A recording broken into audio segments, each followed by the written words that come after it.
Good afternoon. This is Patrick McMahon, and I'm coming to you from the studio of I Know Too Much here in Louisville, Kentucky. So, on the nightly news tonight, I want to talk to you about Vault 7. Apparently, the CIA people within the CIA leaked to the Wikileaks organization. I didn't look at the files. I don't know how to do that shit. I just kind of rely on actual independent other journalists to do that for me. But that's a shame because I trust actually fewer and fewer people to do that job, unfortunately. But there does seem to be good people out there who are doing it, like sites like Vote and Steemit and Reddit and 4chan. There's definitely people out there doing a good job, but you're not going to hear about it in the media. One of the biggest claims. So basically, what's the gist of Vault 7? Vault 7's saying the CIA is listening to us through our phones, through our tablets, mobile devices, and TVs. So, big fucking deal. The NSA's been doing this for a decade. What's the problem? What's funny, it's like, well, the CIA wasn't really supposed to. Well, it's like, well, is the NSA supposed to? Can we do anything about this?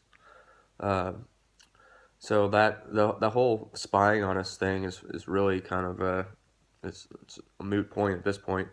What I thought was interesting was there's this program called Umbrage where apparently elements within the CIA or these people were able to create viruses and steal malware from some of these other countries and make it look as if though they are the ones hacking us when in fact we're doing it to ourselves. So we're bringing the false flag lexicon. We're making that whole idea kind of mainstream. I'm sure a lot more people. I remember after the Boston bombing, there was some Google search of the term false flag, and it's like, whoa, this is a real thing. What's a false flag?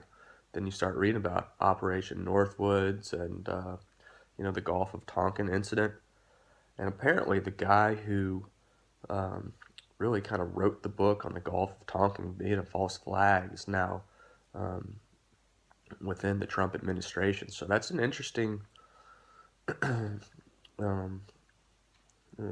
element to think, well, what's really going on here? But a guy who's basically wrote the book on Gulf of Tonkin, Vietnam false flag is now in the office.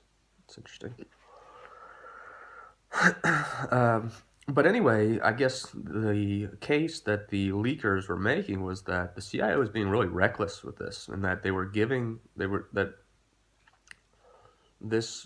this technology, this hacking stuff, they were giving it away, and they were giving it away because they had layers on top of it, so they could monitor the people who were using it in a sense. Which, is that just good intelligence? I don't know, but WikiLeaks clearly has an agenda that was anti-Hillary Clinton, and people talk about, well, it was the Russians that hacked it. Okay, maybe it was, but look what was revealed within these emails, and don't give me that bullshit about she was reckless with State Department emails. Okay, does she deserve not to be president because of that? No, that part never bothered me. What bothers me was kind of what was been revealed within those emails through the WikiLeaks, whoever it came from. Because an interesting thing is the Clinton Foundation shut down. If you're doing all these good things and you are who you say you are, why would you stop?